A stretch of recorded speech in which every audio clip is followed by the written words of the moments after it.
Hey, this is Angelica, and this is another episode of the Next One Up podcast. Today is a really special interview for me because today I get to interview my daddy, Larry McDonald. How you doing, Daddy? I am doing well. My dad, I live in North Carolina. My dad lives in Texas.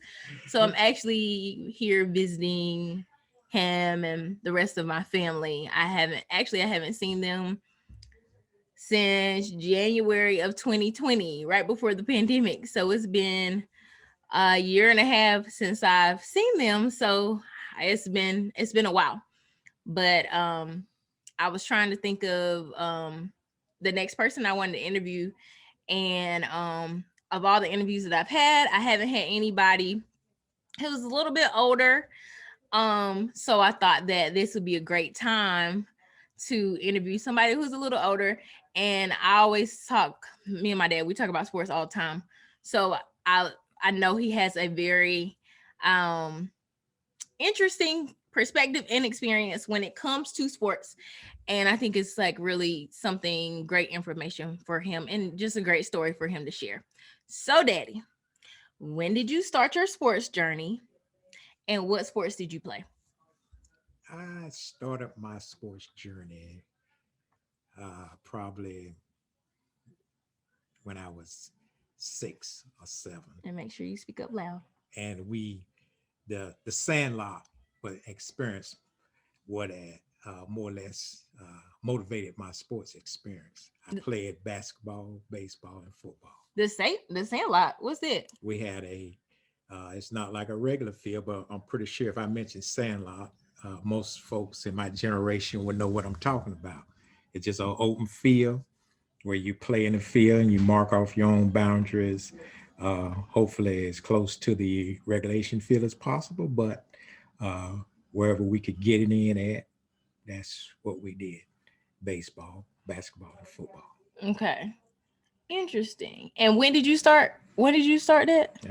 How old were you? Probably 5 or 6, wherever we could gather together. And my area that I grew up in, we was a small town, but we had a lot of local talent that played the sports. So at that particular time, Upchurch Junior High School, which was the predominantly black school in my area that we went to, and we had a lot of sports figure that came out of Upchurch in the various sports: basketball, baseball, and football. Okay. More so of football and basketball. Okay. So you've been playing sports since you were a small child. Mm-hmm. So what inspired you to start playing sports? It was just a love of the game, the history of the culture that I grew up in, and more or less inspired me because that's what we did.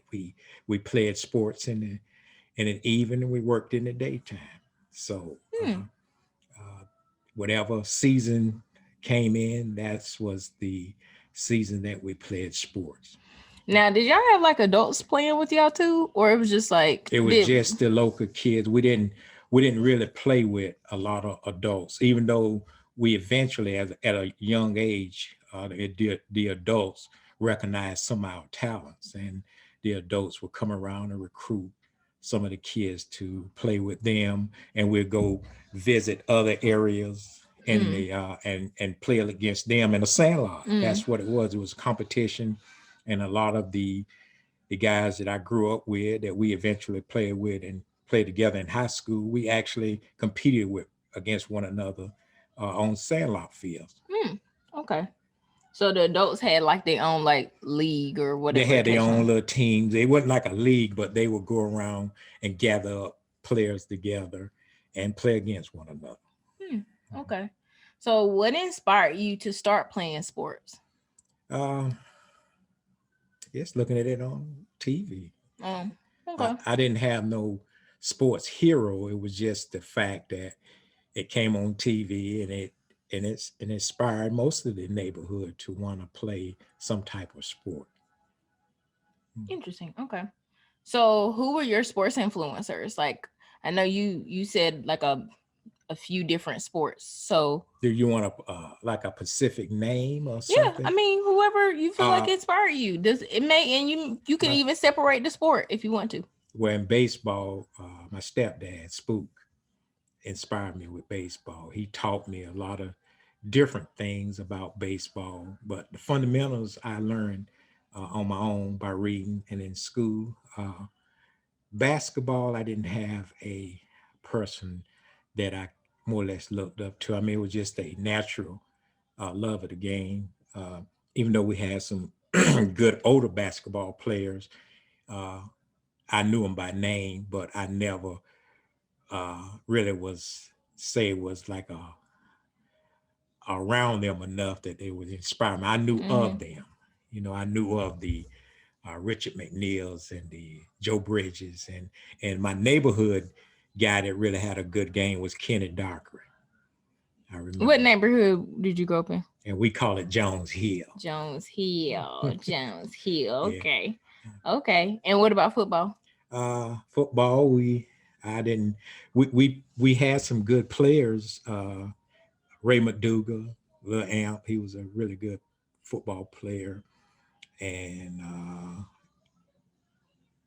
basically you asked me that question. We really had a lot of good players that really didn't try out for football, but guys like Ray McDougal and even some of the older guys like Prep Peterkin, Mm-hmm. Rock Graham, which I ended up playing with him. I remember seeing Rock Graham. He was a star at Upchurch High School, and we ended up playing baseball together in later years. Hmm. Rock Graham was like a legend around there, and I just remember him being. I didn't know him personally, I just knew of him, and he was more like a football icon. Mhm. Okay.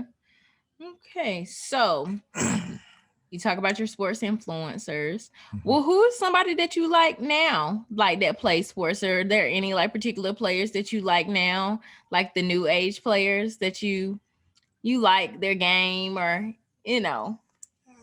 I like players that the fundamental players. I like Steph Curry. Okay, North Carolina, Yeah, Steph Curry. yeah, and I used to enjoy Dwayne Wade when he played. Okay. Uh, and that's about it. But in the old school days, I enjoyed uh, Kareem when he was Lou Alcindor. Um, uh, it was a lot of different players, Mm-hmm. uh, but uh, but this generation, besides Steph Curry, some of the younger players, I like a lot of the Golden State players because of their style, and San Antonio Spurs too, because of the way they run their offense. It's basically a fundamental offense, and they don't hold on to the ball. They don't mind passing the ball. Because in my generation, you had to have your fundamentals, and passing the ball was one of them. It wasn't a lot of dribbling. Mm-hmm. So, but I mean, are you a little biased about the San Antonio part? no, it was just not necessarily because I'm here. I'm not a Spurs fan. Be truthful, which I just Just a like fan their. of the players. Yeah, I'm Do the you think that Popovich has anything to do with that? uh, could be. I mean, yes, he could Did you be. hear your wife? And then you got Hold your on. Sunday, we're recording. Continue. and then you gotta like Michael Jordan. I enjoyed. Well, I was gonna ask you how you felt about Mike, but Yeah, you that's know, Carolina there. Michael Jordan, any of the but you know, Carolina some people would players. be like, Mike was all right or whatever. Not No, all right, but you know what I mean? Like, no, I mean, it's North Carolina, so I didn't know whether like you were, yeah. you know. Most all the Carolina players, Michael Jordan, and Kenneth Smith, Walter Davis, Charlie Scott when he was back in the day. When a lot of African Americans wasn't playing they was playing, but there were certain colleges with Charlie Scott at UNC, and I couldn't stand Duke back in the day because they didn't they didn't have no black players. but Charlie Scott especially, Walter Davis and all those guys coming along, and most of the Carolina players, you can count me in. They were Mm, some of my favorite players okay. because they were fundamentally taught by Dean Smith. That's what I was So about to say. Does Dean Smith have anything to do with that? yeah, the fundamentals, and Mm, yeah. okay. All right. Now you talk about your sports journey and everything. What do you do now? Um, uh, my military career has led me to the logistics side of it. Even though when I graduated from high school, military and logistics was the farthest thing from my plate as far as the field that I was prepped for in high school. My my field coming out of high school, because I basically took just college prep courses and school preparing for college, but like a lot of young people that were in my age group, we was kind of like misled about college. Hmm. As far as we was thinking that if you didn't get a scholarship, then you didn't really have the opportunities. And our guidance counselor didn't really bring us in and tell us any difference.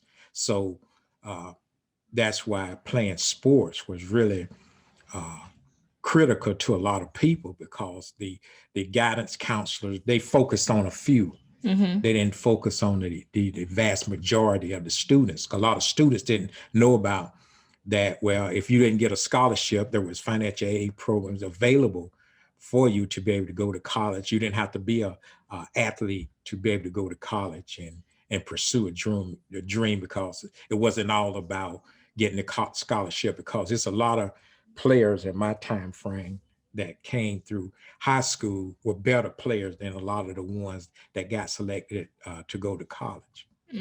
Gotcha. Okay. So did you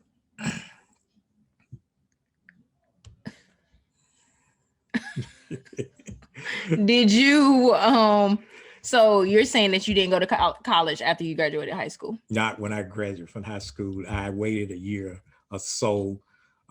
Then I finally decided to go to college. By that time, I was working, had incurred debt, had paying for a car. So I worked at night and went to college. I went to Pembroke State I didn't University. know that, Daddy. Yes, I worked at night at third shift. And I didn't know you went to Pembroke. I was going with your Aunt Raleen when she was going, and I was going, and I used to get off work at 8, and I used to have a friend of mine that warm my car up when he come in on the first shift, and I just leave work, get in my car, and head straight down to Pembroke. Okay, so how far did you get in, like with Pembroke? How long? Because of the work toll and all the other things I was trying to do, I only lasted maybe a year, maybe or less.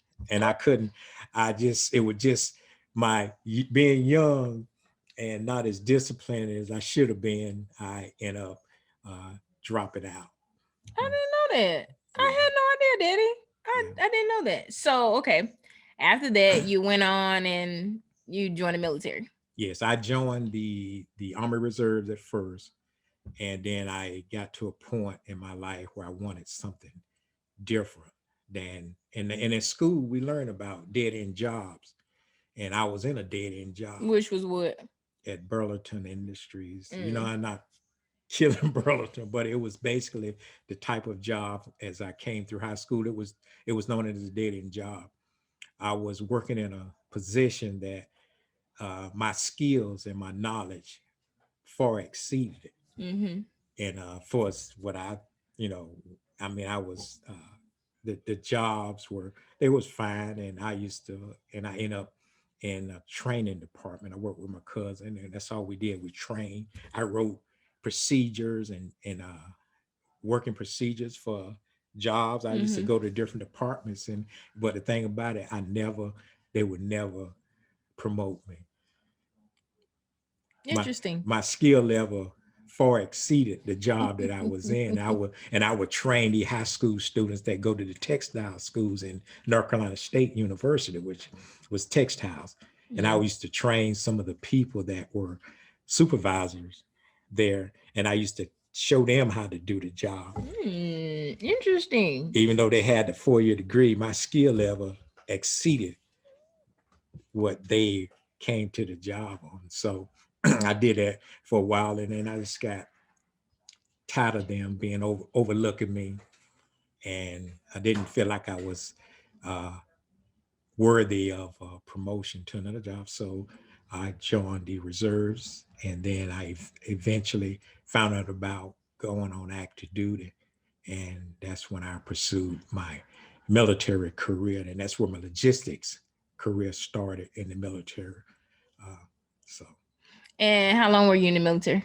it was a total of 32 years.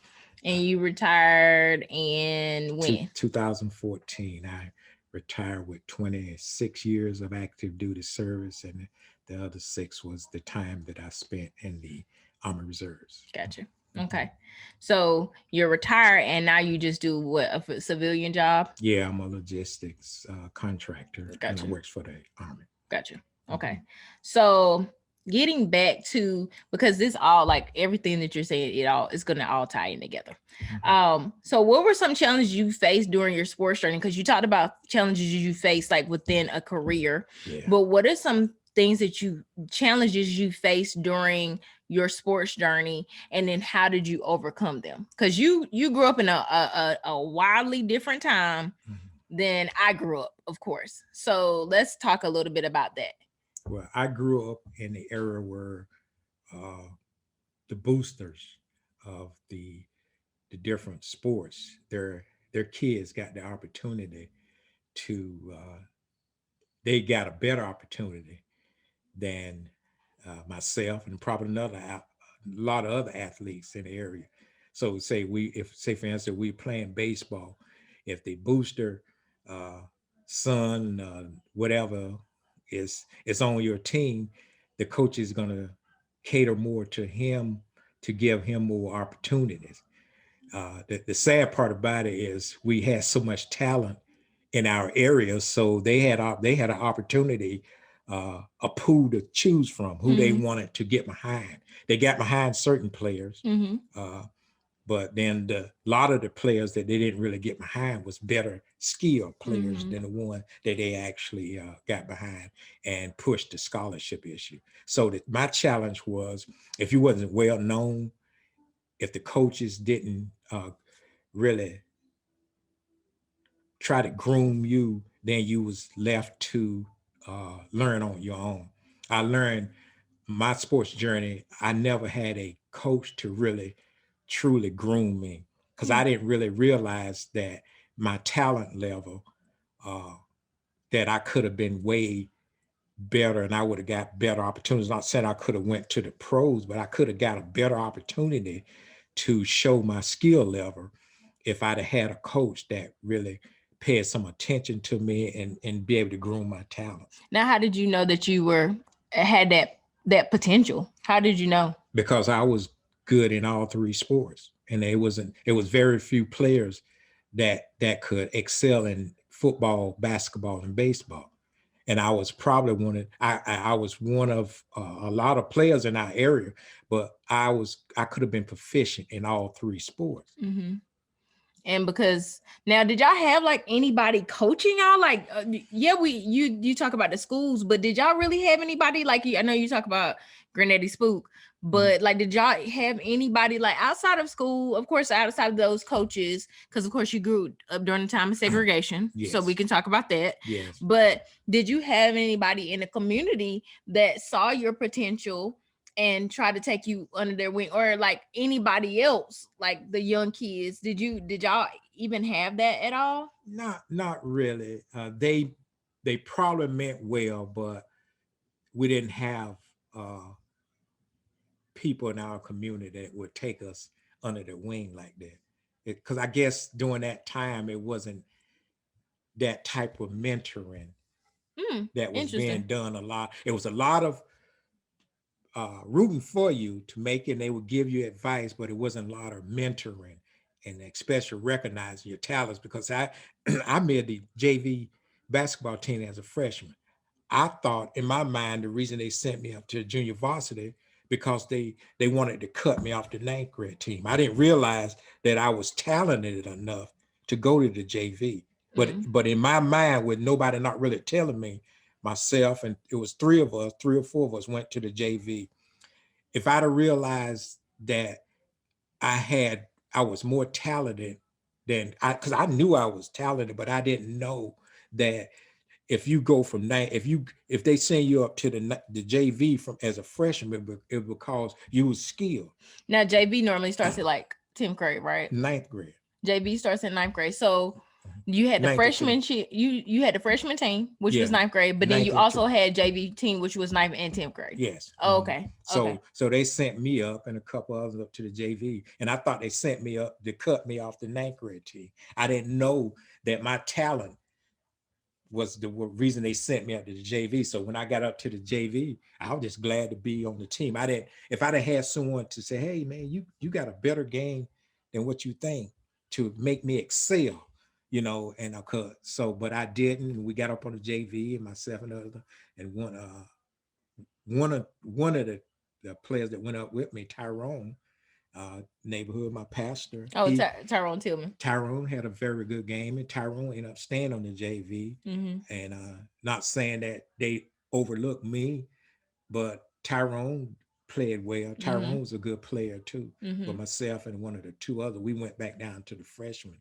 team. But I Wait a didn't, minute. So they put you on JV and then took you back to freshman. Why? because the freshman team, since we wasn't playing on the JV, and You mean Tyrone, getting playing time? we weren't getting a lot of playing time, so Oh, they okay. sent us back down to the freshman Oh, team. so you're saying that they weren't utilizing you, so they thought y'all would be better served. At least, do you think it was to give you an opportunity to get some playing time, No, being because of the freshman? way the coaches were during that time, because on the JV, the booster had a son. It was two boosters' son that was on the JV. They had a decent game, but their skill level was nowhere near mine or some of the other players that went up. But they got playing time. Did it affect it like y'all winning games and stuff? Yeah, So that meant that y'all didn't win games because people wanted to play, but they weren't all that good. yeah, we ended up losing games because we didn't really the good players wasn't really on the floor. And but the coach's hands were tied to a certain extent because they had to Mm. cater towards the players that supposedly had the booster son uh on the team. But that's just the way it was. That's what I grew up in, the segregation.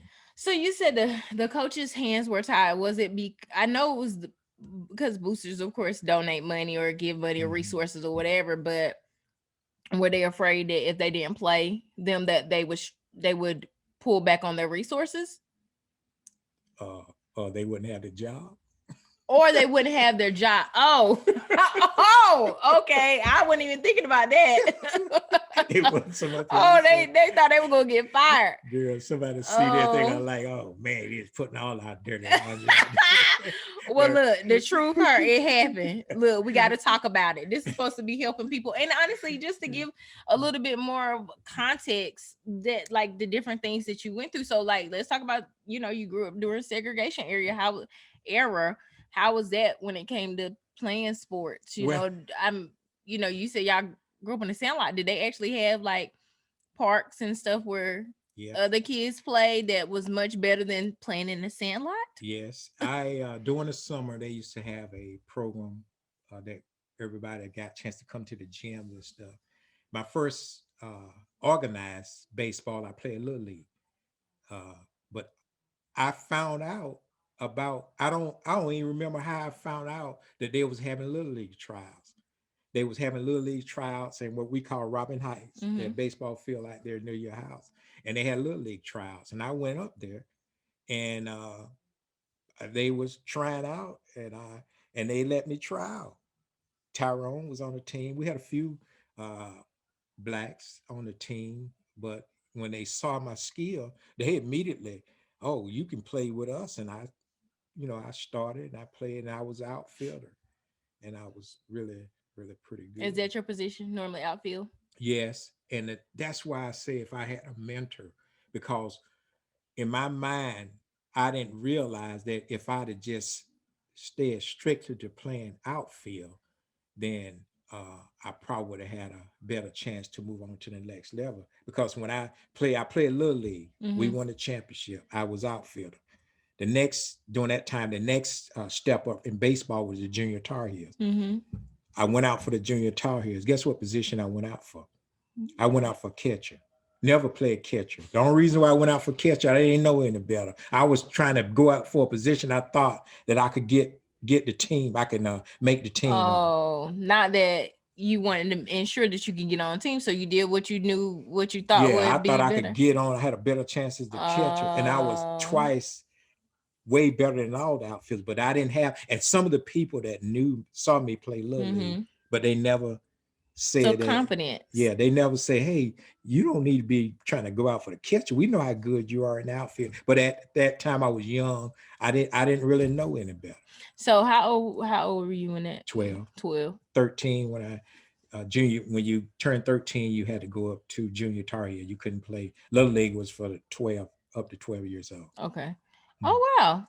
Okay, so you tried out for, I guess, the white team. It was integrated if y'all were playing on the same team that young, right? It started the integration. They integrated the school. My first experience out, they integrated schools after my sixth. I was in the 6th grade. Okay. Which I was just turning 12. After my baseball experience, I was. What they did was they did an experiment. They took the entire 6th grade class from our church junior high school, moved us all to W.T. Gibson, which is Hoke County's high school across the street. And they took every 6th grade class from Upchurch and moved us to W.T. Gibson the year before they integrated. So was W.T. Gibson a middle school? No, it was part of the high school, but they was up to the 6th grade and up. It was from 6th grade on up because they had Hoke County, Upchurch had grades all the way up to 12, and so it was like all on the same campus, like Upchurch High School and middle school was all on the same campus, right? Oh, yes. Okay, so it was just okay, gotcha. Okay, okay. So what was some of the things that we talked about challenges. You said you talked about like the boosters, so maybe not getting as much playing time. You talked about mentorship, but what was some of those challenges you faced during an era of segregation and integration? Well, besides the mentorship, I still, occasionally hear the N word, and but I didn't let that. Even though I didn't get my opportunities in the sports side, I still excel in academics. I was a good student, but could have been a great student. Good student. I was making A's and B's easy, but I could have been a straight A student easy. But I still excelled in, and when we integrated, I made sure that I let them know that I was more than just an average Black student. They couldn't keep me from making good grades. They would maybe been able to not allow me to excel in sports, but they couldn't prevent me from making good grades. So because you weren't a straight A student, really, it was some of you holding yourself back. Yeah. Now, wait a minute. I done heard stories of y'all getting into fights and stuff during, your games because of some interesting words and stuff. Yeah. So, how did and I'm sure like growing up and being in an era like you kind of get used. That's like everyday life. Is that something that you experience often growing up? And then like in those instances where you go to play, like sports is just supposed to be about sports, talent, skill. And then you kind of have to deal with that. Like, how did you deal with that? And I'm sure how your like other players, your other counterparts, particularly Black counterparts. Well, even the white counterparts, how did y'all deal with that?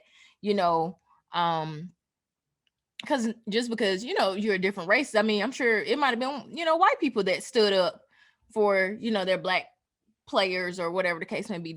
Did y'all experience that, or you like saying no? We had to stand up for ourselves. Oh, no. Look, I was trying to give people the benefit of the doubt. We kept the incidents because majority of the time my generation, we were respectful and we were mature for our age because we we knew about the the negative effects of segregation and how it could turn us against them. We a lot of us didn't make it about us against them, Mm-hmm. even though they were able to hold us down to a certain extent. We didn't let them uh, dictate our attitude. So Mm. we had a few scrimmages, but we was respected. So a lot of us, they didn't bother with us. They may have had stuff on their mind, but they kept it to themselves Mm. because they knew that we didn't play that. Mm. You mean you didn't play that like y'all gonna handle it? If something happens, so go down, y'all gonna handle it. Yeah, but we didn't have a lot of incidents, but there was some. There was some that tried us, but then they failed. Okay. Okay. Okay.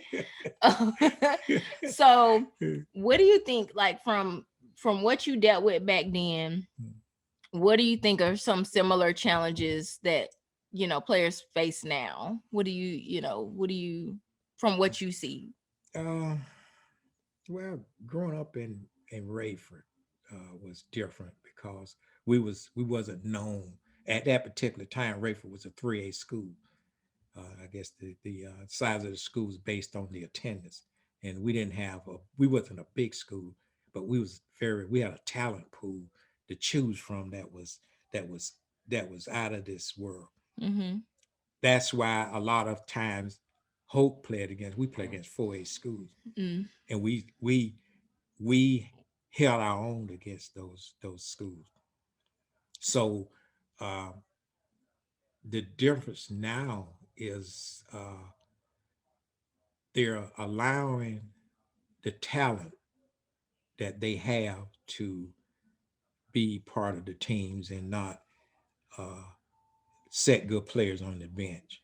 They are allowing the players to play a little bit more, and they don't have to cater as much to the boosters because even though they still probably have boosters, but the talent uh, will prevent those boosters' sons from being able to touch the court. I wonder if that's even like an issue, like as far as boosters are concerned. Like if boosters Well, are really like they want their just kids to versus play. just Yeah, yeah. parents just you know you always hear about like the parent like having really good relationships with the coaches and favoritism and stuff like Mm-hmm. that. So it's just like it's the same issue but just in a different way. It's like wrapped up in a different packaging. Mm-hmm. So instead of like it being boosters, it's just me. It may be like the parent may be real cool with the coach and the coach Yeah, decides he even wants to play their kid instead of somebody else or whatever. yeah, and because my take is if you better than I am, by all means, go out, put that person in front of me. Now, Daddy, you know that, But that's not but see everybody's perspective. but the thing about it was a lot of times that person wasn't, Mm. and I we had some really good players that should have been playing a professional. Uh, I don't felt like I was at that level. I just felt like that I could have done at a better. I could have went to a higher level than what I end up at. Mm-hmm. But I do know players personally that I played with. I should have been looking at them on TV. Mm. For example, who? Uh, Big Horse, Who's Big Horse? Alan Thomas. Big Horse. They call him Big Horse. Where Yeah, did that name come from? because he was a workhorse. He could have been at least football and baseball. See, some of these players like Allen, I played against him on the Sandlot field Oh, when I okay. was young, and I had a real good arm, but he was one guy I couldn't throw it by. Mm. It was Clay Hill against Jones Hill, and Mm-hmm. this tall guy, man, this dude is tough, and it was Allen, Mm-hmm. uh, George Maynard. Mm-hmm. George is I know George's son made it to me. George was was better. Mm. George had a range before the 3-point shot came out. George already had that range. Mm. I think George could have went to another level in baseball too. Really, George Oh, only played baseball 1 year. really? He played baseball as a senior year, but George wasn't Oh, known. so he kind of started late. Yeah, he wasn't known for baseball. George was a good shortstop, real good shortstop. But basketball, I'm pretty sure, I'm confident George could have made it pro. In baseball, Tim Ross. Hmm. Tim Ross was the best second baseman I ever seen. And I see stuff on TV. Me and my brother Kenny talked about it because I always played together. And I used to see stuff on TV. Tim done that. Mm. Tim, for his size, he had a pretty good bat. Tim Ross was really really good. Uh, but those are people that stuck out in my mind. Another one that didn't really uh, his talents was hidden was Charles Chandler. Charles could have been a three-sport star. Charles only played basketball. Charles he had an arm that he probably threw that football to probably 100 yards. Mm. But you would see that doing PE. Mm. But you would see that doing PE, but you never saw a coach trying to get Charles Mm-hmm. to To play. convince him to come out for football. Baseball, Charles was good in baseball, but you never saw. I think Charles may have played 1 year, but the baseball, I had to play behind my principal's son. I was a freshman. I shouldn't have been. I should have been starting, but Mm. the position I was in outfield playing behind the principal's son. Mm. Way 3 times better than So do me. you think that people didn't get like picked out or like acknowledged because they ultimately would be better than the people that were actually on the team? That not really. I think they You see just what I'm did saying? it. Like they didn't want to be replaced. Like they didn't want to Yeah, replace them with somebody else. You see what I'm saying? Because they yeah. knew they would be better. They just had a select few that they gravitated towards, Mm. and it Gotcha. wasn't because they didn't recognize their skill level. It was because they just had someone else they gravitated to. Mm-hmm. So uh, we had coaches like that, and I when I think about my journey, I think about players that used to make teams before I did, and I would get cut. But the thing I didn't realize, I only realized my skill level when I graduated from high school, Mm. and because I didn't have the coaches that were recognizing some of the skills I did have, and I end up self-taught through experience, and I didn't realize that I could have been way way better if I didn't. Cause I used to get mad because I thought that the only way to be on the team you had to start. Mm. I didn't realize that I could have been. I could have I could have took a position Mm. from not starting, and but I wouldn't. I didn't realize it, and I didn't recognize that. I hope the young people see that it's not about who started, it's who finished. Mm. And if I wasn't, because I was an intense player, and and I felt like that, you know, I'm way better than these people that's out there, but you got me sitting on the bench. But what I didn't realize was all I had to do was let my play Speak for speak itself. for itself. Mm-hmm. And that's what I hope the younger generation learn, that is, don't just because you think you better than someone else, let your skills speak for it. And that's why it took me a while to realize that, because I was very intense player, and Mm-hmm. I really got bitter because when I started getting cut from different teams, never got cut from baseball. I always was excelled in baseball. I stopped going out for football after my experience in the lower grade, and Mm-hmm. because my football journey, I felt like I could have been a great wide receiver, Mm-hmm. and I could also probably been pretty decent on defense as far as for my size and my speed, and I have great hands, had great hands, and was quick, and I my fundamentals was tight. But the my PE teacher was my football coach. Mm-hmm. He saw me at my best in PE. Mm-hmm. But you know what position I tried out for the football team? I tried out for guard. I wasn't even big enough. My position, natural position, was a wide receiver. He let me go out for that position.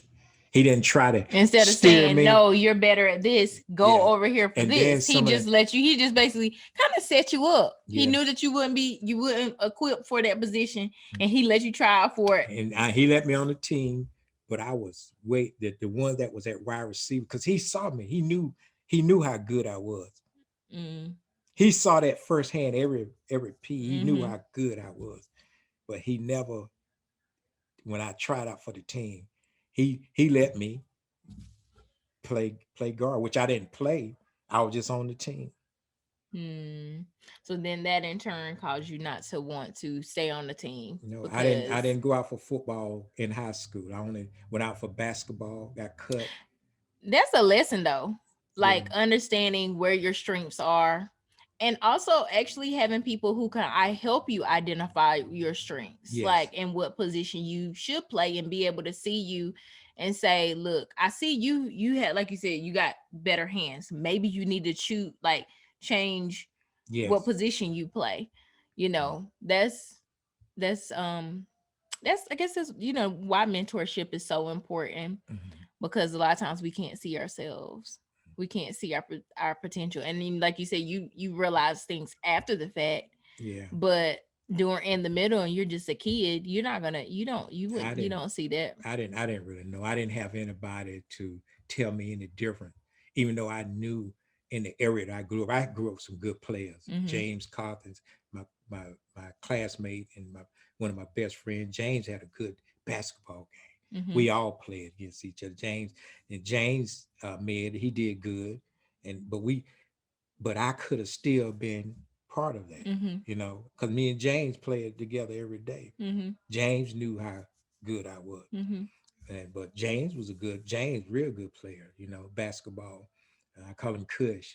And even Johnny, my friend passed away. Johnny was one of the original 3-point long distance bombers too. George Frank, George Maynard, and Johnny was the original long range bombers. Mm-hmm. Uh, Outside Charles Chandler, because see Charles, when they was in high school, I was a freshman or something. I think Charles was a junior or senior, and their basketball team was focused around one person. And it won't any of them. It wasn't Charles. It was It Skid. will.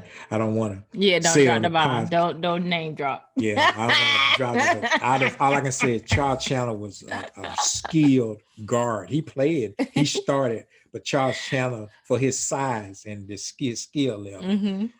a lot of that focus should have been spread it out. To me, it should have been spread out because they had other good players on there. They had a decent starting guard besides Charles, which he was the starting quarterback. Mm-hmm. He was decent enough that him and Charles could have played alongside, but then they had a front line that was pretty good too. Mm-hmm. But I think if the coach had spread it that skill level out, we could have went much further than just focusing in on one person, because those other players knew that they were being held back because all the focus was centered on one player. Mm, gotcha. Mhm. Okay. So that means you got to have good coaches too. Yes, You and you have to, have to have good coaches. because in my journey, I coached the youth softball team. Wait, you coach too, Daddy? I Youth didn't know youth that. youth softball. Uh, it was When did you do this? in between. That was something. Well, we during that time, the youth softball, we had a pool of players. That's why Mm-hmm. we had such a pool of players to choose from. The players used to come into the baseball stadium, always the bleachers. Mm-hmm. You know what those bleachers, but they used to Mm-hmm. be full of players. So we used to can go in as coaches and choose the players we want. Mm-hmm. We had such a talent pool of players.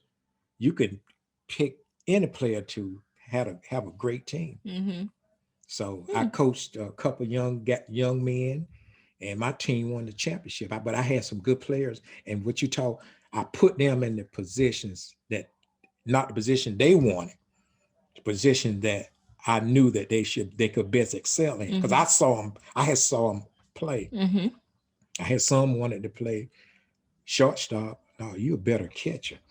So you basically what didn't happen with you tried to make sure you change that Yeah. and being part of like, they, I don't know if any of those players went on to do anything, but at least they had somebody that could see where, like you said, their skill was better served. Yes, that's about the only thing I could pass on, because when I when I when I was really told of my skill, especially in basketball, some of the when we have like a industrial league, we used to Mm-hmm. have a lot of good teams, and a lot of the players were playing industrial league. We didn't have the influence of an outside influencer. Whoever coached you, then they make sure they selected the right players to be on the floor. Mm-hmm. The team that I end up on, uh, at first they had two players supposedly were selected that they were going to be the main focus of the team. But that's when I really learned skill level. Instead of me getting upset when we practiced and was trying out before the league started, I showed my skills. Them two players never touched the floor. Mm-hmm. When they did come in the flow, they couldn't stay on the flow long. So from that point on, I start recognizing my skill level, and a lot of other people start recognizing. They said, I didn't know you could play like that. Mm-hmm. But I didn't never really get the chance. But then again, I held myself back because I got mad when I thought I had to start. Mm-hmm. So and then some of those same players that was on that varsity team with Charles Chandler, some of those same players on the varsity, and I was on the JV. I used to see play. They were telling me that because I was playing against them, we were beating them. Mm-hmm. In this industrial league. Yes, and it industrially was more or less it separated men from the boys. Oh, okay. They had good high school players that was in high school, but when they came to play in the industrial league, they wasn't them stars like that no more. The stars wasn't as bright because they was playing with grown men the same way the NBA come from college to you go to G League, then you go to the NBA. Mm-hmm. It's a different game, but nevertheless, players need to make sure that they don't think that the only way for success is you have to start. Mm-hmm. Just don't give up on yourself or your fundamentals. Now, what are 3 characteristics that you think make an athlete great?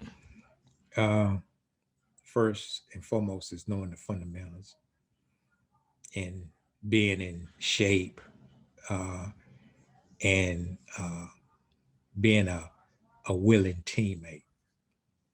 And I was all of those because I was in excellent shape. Because when we used to play basketball, I was the only player that never came off the floor. The only one that can go from start to finish and still give the same energy. I never got tired. I was just play. Mm-hmm.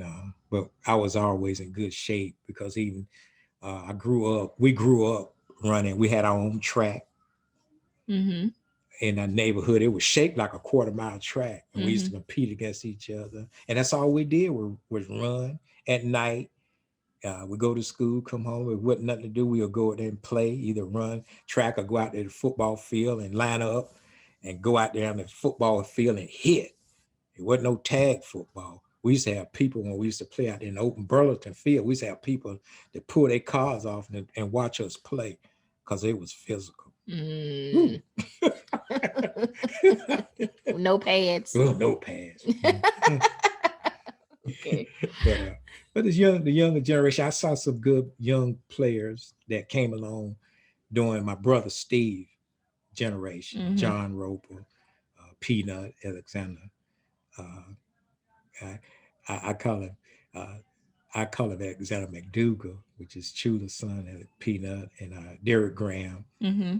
Uh, let me see that area, because those were three. And then John went on before John hurt his arm. Because I saw John pitch on TV. I was so proud. I kept clippings of John when he pitched for, he pitched and before he hurt his arm. I didn't think Derek didn't do as good as John did, but I was proud of those young men anyway, because they end up with good skills and stuff. Winning the state championship, Yes, right? and then see championship. baseball for us Hope County High School. My senior year was the first time Hope County won the conference in school history. Really? First time. We was 3A champs. Oh wow.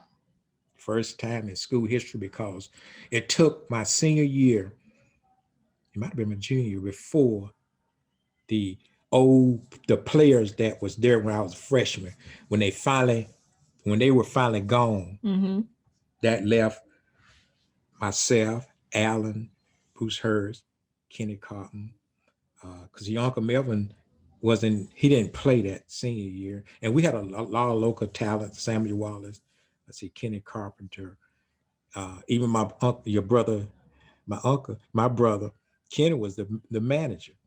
Oh.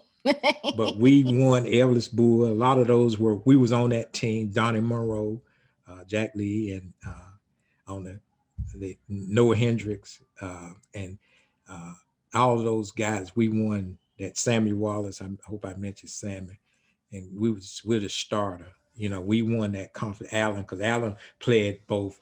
Allen pitched and played first base. Yeah, and that was the first year that Hope County ever won the conference in its history in baseball in my senior year. Now, who was normally winning the conference? Because during that time, they didn't have Richmond County. Oh, okay. They had, it was Hamlet or Rockingham. Okay.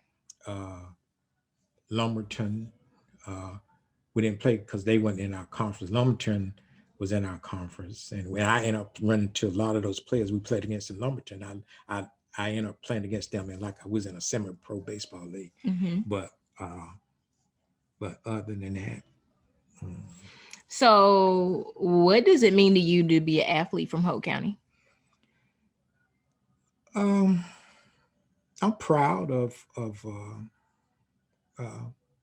being able to be named among a few that were really decent players. I'm pretty sure, a lot of people wouldn't have no bad things to say about me. They would say he was a good player, and probably could say he could have been a better player, but they never said that though. But they could probably start naming off players, because they did away with baseball. Baseball faded away because baseball was the major sport there in Hope County for a while. Way back when they had, it must have been like a league, because I remember some of the older players, even Spook, supposedly Spook would have went to the Brooklyn Dodgers, but Spook broke his leg. Wait, hold on, wait. That's when before they was the Los Angeles Dodgers. Spook was a good enough player. From what I was told, that he actually had broke his leg, but during that time they was old school. And he was still playing. Spook was a tough player. And he could have gone on to play with the Dodgers had he not got hurt. Yeah, from what I was told. And then see, we had good players back then, like Peter Maynard, because we were young, and we used to see like the Rayford Braves was our local baseball team, and it was all black, and a lot of the good players that was on the Rayford Braves they was like the players of history, because they compared a lot of those teams to when I came out and I started playing in the semi-pro league to some of those teams like the Rayford Braves, because they had a lot of good players on it. Now I have a question. So we talked about baseball a lot, and I think that's kind of like one of your, it seems like, that was like your sport. I always hear about you and Uncle Kenny like playing baseball. I mean, granted, y'all talk about other ones, but like baseball. You don't see as many black players anymore. No. What do you think contributed to that decrease of black players in baseball? It's kind of hard. To be honest with you, I don't know what happened because I know a lot of the the not just the Dominican players, but they started having a lot of players because at one point it was a lot of African Americans playing, and then Mm-hmm. you had some from other Well, countries. even locally, like, what do Yeah, you like? you know, Do you think that like a generation, kind of like how y'all were self taught, that maybe my generation or like the generation before me, Generation X, like they didn't receive like that mentorship or whatever, or they kind of faded out as far as maybe the popularity of the sport, and or they used to have more programs to foster the desire for kids to play baseball. mm, So now, though, a lot of the black athletes are gravitating to other sports mm, because there's not saying there's a lot of uh, black players that's not still good in baseball, but it's just like now they're gravitating to other sports that mm-hmm, they're getting more opportunities in. But they were it's just strange though. I'm trying to figure out what happened that there's not a lot of black players really gravitating towards baseball mm-hmm, like in my generation, maybe because it was at one point it was the one of the main sports. mm-hmm, Then think all of a sudden basketball picked up some, and then football picked up when they started allowing uh, uh, black quarterbacks to be a part of it because they didn't feel like a black quarterback had the skill level to be able to function, which I never figured that one out because they always try to make us because our skin color try to make us seem less intelligent. But um, I don't know what happened. I don't know when the baseball really, because baseball started drying out years even when I was coming along. mm, It started the zeal because they started implementing alternate sports, mm-hmm, something else that they could gravitate to, like softball. We turned from a predominantly baseball league into a softball mm-hmm, league, and then softball became the the main sports that mm-hmm, everybody played in. Because softball was able to, you was able to play even when your age for baseball. Cause see, baseball, if you was too young, if you were past 22 or 23, you was almost considered too old. mm, See, that's why that's a lot of that has, if the player wasn't that good, if they wasn't identified early, then they didn't get the opportunity. A prime example, I spoke about Tim Ross. Tim was really, really good. Tim was 24. Another one of my uh, baseball buddies, younger than I, what we call him young blood, Bunny Brown. Bunny was 18 or 19, but he was playing with us. mm-hmm, And Bunny and Tim went to the same college, mm-hmm, and they was turning up down there, but they selected Bunny because he was younger, mm. and they considered Tim old at about 23 or 24. So Interesting. if they don't recognize your skills and start gravitating to you younger, when you get in your mid 20s, then you almost considered too old for them to really give you opportunity. Mm-hmm, Because that time they had the single A, double A, triple A's mm-hmm, and stuff like that. And so they figured that the younger they get, they can groom them mm-hmm, a lot faster. So I don't know what happened to where it's not a lot of, but see, the difference is a lot of times, a lot of those foreign countries, I think they play sports year round. mm, I think they have, some of them even have the climate to play those sports year round. mm-hmm, And that really enhance their skill levels. mm-hmm, So that's why a lot of and then they're allowing a lot of the foreign players to play now when they mm-hmm. used to didn't. Yeah. Because even the black players were, if whenever they had opportunity, they did whatever it could to prevent them from playing or making it harder for them to play. Mm-hmm, But now, the way things are now, a lot of the foreign players are being selected because of their skill level. They mm-hmm, got some skills too. mm-hmm. So what was your best sports moment or sports memory? My best sports moment was when I started playing, when my brother convinced me to start playing semi-pro baseball, And why is that? because I uh I would I allowed softball to take up most of my time, and I didn't want to play. Uh, I hurt my arm. I had a good arm. I hurt my arms throwing a softball, Mm. and but then when the opportunity to play baseball came around again, I still had a love for baseball. And my brother, which was a year younger than I am, 2 years, he was playing in this league. And my brother, probably one of the best center fielders in the league, didn't even play on the high school team. Mm-hmm. But yet he was still trying to, and I taught him as I grew up. See, I was the coach in the area. Mm-hmm. My neighbors and some of the other people, I taught them how to play the game. I taught them the fundamentals of it. Mm-hmm. So my brother, he ended up playing in the semi-pro league, and he had been trying to convince me to come down and play in this league. Mm-hmm. I said, "Oh, there's some Tide Sandlot league," and I didn't realize how competitive it was because we played against some players that had been playing professional baseball, Mm-hmm. and then during the summer, they may have run into trouble on the league side, so they had to come somewhere to try to rediscover the skills. Mm-hmm. So a lot of them, we end up running into players that was at the major league level, and then during the summer league, they would end up on one of those teams that we may play against Mm-hmm. in that semi-pro league. So I started going in the first year I went down. I didn't like it. I just didn't like the coach that they had. So the next year, he finally convinced me to try it again. So myself, all the players, most all the players that was on my high school team, we all end up going down playing on the semi-pro team. Mm-hmm.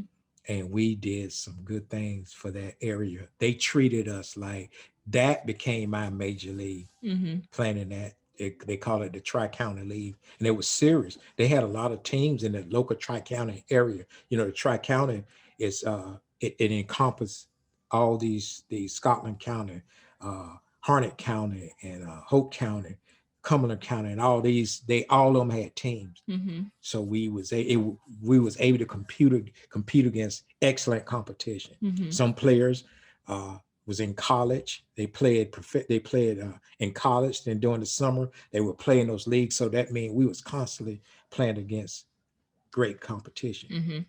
And the team that I was on, we was always the top team in the league. And that was my best moment because I had some great moments because those people that we was a part of that team, Mm-hmm.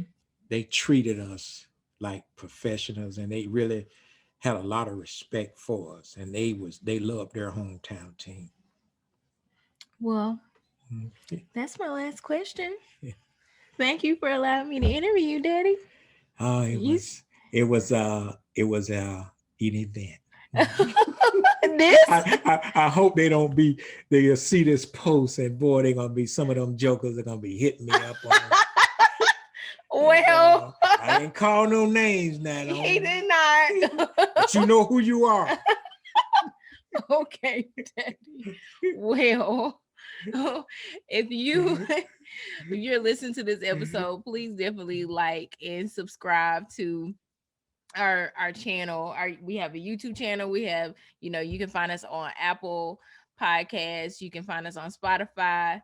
We have YouTube channel as well, so you can see the video if you prefer that versus podcast. But we definitely, I appreciate you for allowing me to interview you. He was scared. Like, he was like, what you gonna ask me? What are you gonna ask me? You know, I'm not gonna sugarcoat it. He's like, I don't know what I'm gonna say. But I appreciate you. And again, this is the Next One Up podcast, and we are out.